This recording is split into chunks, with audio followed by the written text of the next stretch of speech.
দুইটা সময় তওবা করে লাভ নাই। একটা হচ্ছে মৌতের যন্ত্রণা শুরু হয়ে গেলে, মৃত্যুর যন্ত্রণা শুরু হয়ে গেলে আগে পা থেকে শুরু হয়ে আস্তে আস্তে গলার দিকে আসে।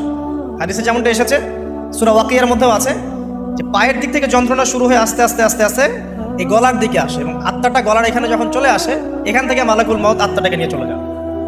এবং চোখ দিয়ে তাকিয়ে থাকে মানুষ, রুহটা চলে গেলে মানুষ চোখ দিয়ে তাকিয়ে থাকে। দেখবেন এই কারণে মৃত ব্যক্তি তাকিয়ে থাকে, চোখ খোলা থাকে। এবং তখন আসমান থেকে সিঁড়ি নামিয়ে দেওয়া হয়, ওই সিঁড়িতে করে আত্মা চলে যাচ্ছে, ও তাকিয়ে দেখে যে আত্মা চলে যাচ্ছে।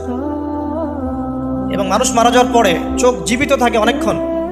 মেডিকেল সায়েন্স যারা পড়েছে তাদেরকে জিজ্ঞাসা করবে, মানুষ ডেড হয়ে গেলেও চোখ দেখবেন আরও কয়েক ঘন্টা, হয়তো আরও নির্দিষ্ট একটা সময় পর্যন্ত চোখটা কিন্তু জীবিত থাকে।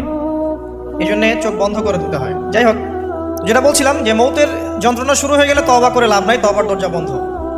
আর পশ্চিম দিক থেকে সূর্য উঠে গেলে তওবা করে লাভ নাই, তওবার দরজা বন্ধ।